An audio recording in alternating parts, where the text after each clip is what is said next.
2023년 2월 28일 오늘의 말씀 시작하겠습니다. 오늘 나눌 말씀은 미가서 5장 10절에서 15절 말씀입니다. 여호와께서 이르시되 그날에 이르러는 내가 내 군마를 내 가운데에서 멸절하며 내 병거를 부수며 내 땅의 성읍들을 멸하며 내 모든 견고한 성을 무너뜨릴 것이며 내가 또 복수를 내 손에서 끊으리니 내게 다시는 점쟁이가 없게 될 것이며 내가 네가 새긴 우상과 주상을 너희 가운데에서 멸절하리니 내가 내 손으로 만든 것을 다시는 섬기지 아니하리라.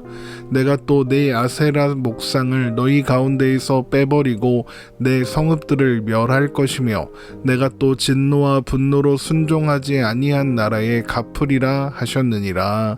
아멘. 하나님은 하나님의 남은 자들을 아침 이슬 단비와 같은 존재가 되게 하셔서 생명 없이 가물어 메말라 가고 있던 이 땅의 영혼들을 적시고 그들을 남은 자로 부르실 것입니다. 그러나 세상이 주는 것에 매몰되어 자신들이 목마른 줄도 모르고 있는 사람들의 운명은 멸망으로 종결될 것입니다. 그런데 사실 모든 사람이 메말라 가고 있으면서도 세상이 주는 것들로 인해 목마른 줄도 모르고 살아갑니다. 아담의 범죄 이후로 단 한 사람도 예외 없이 그렇게 되었습니다. 그렇다면 자신이 목마른 줄 알고 생명의 이슬과 단비를 기대하며 기다리다가 단비가 내릴 때에 기쁨으로 생명의 단비를 마시는 사람들은 어떻게 그런 존재가 될 수 있는 걸까요? 그 사람들은 어떻게 복음이 선포될 때에 그것이 생명의 말씀인 줄 알고 들으며 또 믿게 되는 걸까요? 그것은 하나님께서 그 사람들이 그렇게 되도록 준비하셨기 때문입니다. 어떤 준비냐? 바로 그들이 목마른 존재라는 것을 알 수 있도록 그들이 물인 줄 알고 마시던 것들, 그래서 의지했던 모든 것을 제거하시는 겁니다. 미가서 5장 10절입니다. 여호와께서 이르시되 그날에 이르러는 내가 내 군마를 내 가운데서 멸절하며 내 병거를 부수며. 여기에서 그날은 우리가 이미 여러 번 확인했었던 것처럼 여호와의 날입니다. 하나님께서 심판하시는 날인 동시에 구원하시는 날이죠. 그런데 그날 어떤 일이 있겠답니까? 하나님께서 군마와 병거를 제거하시겠답니다. 나라들이 군대를 양성하고 군마와 병거를 만드는 이유가 무엇일까요? 스스로를 지키기 위해서입니다. 자주국방이라는 말 들어보셨죠? 다른 나라나 세력의 힘에 의지하지 않고 스스로의 힘으로 나라를 지키겠다는 의지를 나타내는 말입니다. 그런데 지금 말씀이 선포되는 이스라엘이 어떤 나라입니까? 군마와 병거로 지킬 수 있는 나라인가요? 아닙니다. 하나님은 이스라엘이 가나안에 입성할 때부터 군마와 병거를 많이 두지 말라고 말씀하셨습니다. 왜 그럴까요? 이스라엘을 지키는 것은 군사력이 아니라 하나님이시기 때문입니다. 군사력이 아무리 강해도 하나님이 지키지 않으시면 아무 소용이 없습니다. 시편 127편 1절 말씀입니다. 여호와께서 집을 세우지 아니하시면 세우는 자의 수고가 헛되며 여호와께서 성을 지키지 아니하시면 파수꾼의 깨어 있음이 헛되도다. 또 성을 아무리 높게 그리고 견고하게 세워도 하나님이 지키지 않으시면 아무 소용이 없습니다. 미가서 5장 11절입니다. 내 땅의 성읍들을 멸하며 내 모든 견고한 성을 무너뜨릴 것이며. 그래서 하나님은 군마와 병거를 치워버리고 견고한 성을 무너뜨리겠다 하시는 겁니다. 스스로의 힘으로는 자신들을 지킬 수 없다는 것을 알게 하시겠다는 것이죠. 많은 사람들이 스스로의 힘으로 자기의 삶을 책임지고 지켜내야 한다고 생각합니다. 그래서 온갖 방법을 동원하여 애를 쓰며 살아갑니다. 세상의 힘과 권세 그리고 물질을 가지려고 애를 씁니다. 그런 것들을 얻는 것이 삶의 목표이며 전부입니다. 그런 것들을 가지면 안전할 것이라고 믿습니다. 그러나 그런 것들은 한낱의 꿈에 불과합니다. 누가복음 12장 15절에서 21절 말씀입니다. 그들에게 이르시되 삼가 모든 탐심을 물리치라. 사람의 생명이 그 소유에 넉넉한 데 있지 아니하니라 하시고 또 비유로 그들에게 말하여 이르시되 한 부자가 그 밭에 소출이 풍성함을 심중에 생각하여 이르되 내가 곡식 쌓아둘 곳이 없으니 어찌할까 하고 또 이르되 내가 이렇게 하리라. 내 곡간을 헐고 더 크게 짓고 내 모든 곡식과 물건을 거기 쌓아두리라.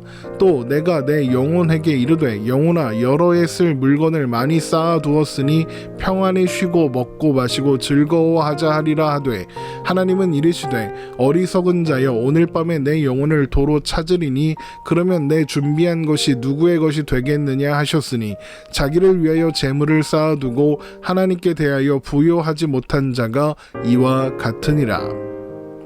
새로 지은 크고 견고한 곡간에 곡식이 가득합니다. 최선을 다해 자신의 삶을 지킬 수 있는 방법이라고 생각하는 것들을 끌어 모은 겁니다. 그런데 하나님이 허락하지 않으시면 한순간에 헛된 것이 되고 마는 겁니다. 그런데 하나님은 어떤 사람들에게는 이 일을 미리 경험하게 하십니다. 군마와 병거 그리고 견고한 성이 무너지는 것을 보게 하십니다. 자신을 지키기 위해 최선을 다하여 쌓아놓은 것들이 무너지는 것을 보게 하시는 겁니다. 그래서 자신의 힘으로는 아무것도 지킬 수 없다는 것을 알게 하십니다. 그러면 어떻게 되겠습니까? 먼저는 두려울 겁니다. 그리고 다음으로는 도움이 간절해지겠죠. 그래서 어디서 도움을 얻을 수 있을까 생각하게 될 겁니다. 바로 그때 하나님께서 담비와 같은 사람들을 만나게 하셔서 인생의 도움은 오직 하나님께로부터만 나온다는 것을 알게 하시는 겁니다. 시편 115편 11절 말씀입니다. 여호와를 경외하는 자들아 너희는 여호와를 의지하여라. 그는 너희의 도움이시요 너희의 방패시로다. 또한 하나님은 복수를 끊으시고 다시는 점쟁이가 없게 하십니다. 미가서 5장 12절입니다. 내가 또 복수를 내 손에서 끊으리니 내게 다시는 점쟁이가 없게 될 것이며. 사람들이 점쟁이를 찾는 이유가 무엇입니까? 삶에 닥친 문제의 원인을 알고 싶고 미래를 위해서 어떤 준비를 해야 할지 알고 싶기 때문입니다. 그런데 더 이상 점쟁이가 없습니다. 물을 대상이 없어지는 겁니다. 삶에 대한 질문들을 해결할 방법이 없게 되는 거죠.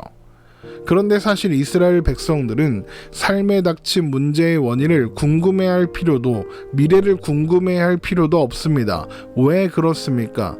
하나님께서 이미 모든 답을 주셨으니까요.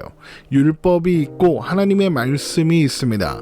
하나님은 하나님의 백성들이 하나님의 통치 안에서 하나님의 말씀에 순종하며 살아가는 것만이 행복하고 평안할 수 있는 유일한 방법이라고 가르쳐 주셨습니다. 하나님의 통치 안에 있는 사람은 미래를 염려하고 두려워할 필요가 없습니다. 다가올 내일, 다가올 미래 또한 하나님의 통치 안에 있을 것이고 모든 것이 합력하여 선을 이루시는 하나님께서 하나님의 뜻대로 선하게 모든 일을 이루실 테니까요. 또한 그 삶에 어떤 문제가 생겼다면 그 원인이 뭐겠습니까? 둘 중 하나겠죠. 하나님의 통치 밖으로 나갔거나 아니면 하나님께서 그 인생을 다루시는 방법이거나.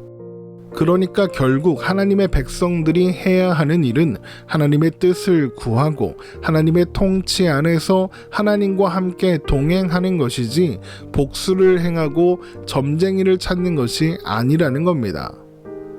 복수를 행하고 점쟁이를 찾는 이유도 결국에는 군사력을 키우고 견고한 성을 쌓는 이유와 같은 겁니다.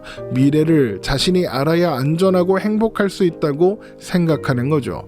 그런데 하나님은 어떤 사람들에게서 그런 것들을 없애버리십니다. 그러면 어떻게 되겠습니까? 고민하고 걱정하고 염려하게 되겠죠. 바로 그때 하나님께서 담비와 같은 사람들을 만나게 하셔서 염려하지 말라 하시는 하나님의 말씀을 알게 하시는 겁니다. 또한 하나님은 우상을 멸하십니다. 미가서 5장 13절에서 14절 말씀입니다. 내가 네가 새긴 우상과 주상을 너희 가운데에서 멸절하리니 네가 네 손으로 만든 것을 다시는 섬기지 아니하리라.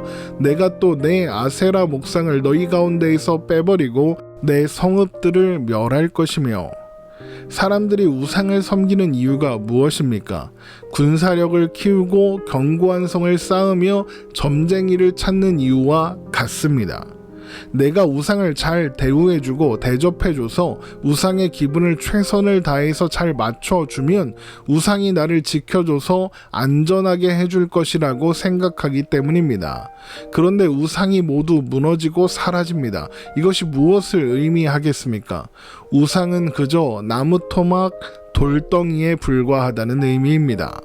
그래서 하나님은 어떤 사람들에게는 그 삶에 세워져 있는 우상들을 무너뜨리십니다. 여기에서 우상은 무슨 신상이나 신주단지 같은 것만을 가리키는 것이 아닙니다. 그 삶을 지키기 위해 의지하고 사는 모든 것들이 우상입니다. 돈, 명예, 지위, 건강, 인맥, 학벌 같은 것들 모두죠. 어떤 사람의 삶에서 그 모든 우상이 무너지면 어떻게 되겠습니까? 아무리 많은 우상을 섬겨도 소용없다는 것을 확인하게 되겠죠. 바로 그때 하나님께서 담비와 같은 사람들을 만나게 하사 하나님을 알게 하십니다. 그리고 헛된 우상이 아니라 하나님을 신뢰하는 것이 사는 길이라는 것을 알게 하십니다. 그리고 마지막에는 그가 속했던 나라, 불순종으로 가득한 그 나라가 하나님의 심판을 받는 것을 보게 하십니다. 미가서 5장 15절입니다. 내가 또 진노와 분노로 순종하지 아니한 나라에 갚으리라 하셨느니라. 여기에서 나라란 먼저 이스라엘을 가리키는 것이겠죠. 그러나 하나님께서 한 사람을 부르시는 과정으로 본다면 이 나라는 하나님의 통치 안에 있는 하나님 나라와 대비되는 세상 나라를 가리킵니다. 하나님께서 하나님이 부르신 자들로 하여금 그들이 원래 있던 자리의 최후가 무엇인지 보게 하시는 겁니다. 그래서 하나님께서 그들을 거기서부터 불러내지 않으셨다면 그들도 똑같이 멸망할 수밖에 없는 존재였다는 것을 알게 하시는 겁니다. 그래서 하나님의 은혜의 크고 놀라우심을 고백하며 하나님을 사랑하고 하나님 안에서 영원한 안식을 누릴 수 있게 하시는 것이죠. 결국 어떤 사람이 생명을 찾아 하나님 앞으로 나왔다면 이는 그 사람이 결단한 결과가 아니라 하나님께서 그 인생에 간섭하시고 인도하셔서 그럴 수밖에 없는 자리로 이끌고 가사 결국에는 두 손 두 발 다 들고 하나님 앞에 항복하며 하나님의 은혜와 자비를 구하며 하나님의 도우심을 구하는 자리로 데리고 오신 결과인 겁니다. 바로 그런 사람들이 하나님께서 내리시는 이슬과 단비를 찾아서 나아오게 되는 겁니다. 세상의 관점에서 보면 그는 모든 것을 잃어버렸습니다. 그러나 사실은 모든 것을 얻었습니다. 하나님 안에서 사는 것보다 좋은 것은 없으니까요. 시편 84편 10절에서 12절 말씀입니다. 주의 궁정에서의 한날이 다른 곳에서의 첫날보다 나은즉 악인의 장막에 사는 것보다 내 하나님의 성전 문지기로 있는 것이 좋사오니 여호와 하나님은 해요 방패이시라. 여호와께서 은혜와 영화를 주시며 정직하게 행하는 자에게 좋은 것을 아끼지 아니하실 것임이니이다. 만군의 여호와여 주께 의지하는 자는 복이 있나이다. 모든 것을 잃어버렸으나 모든 것을 얻은 사람, 그것이 바로 우리들인 것입니다. 오늘 말씀 이렇게 마치겠습니다. 주님 안에서 행복한 하루 되시기를 주님의 이름으로 축원합니다.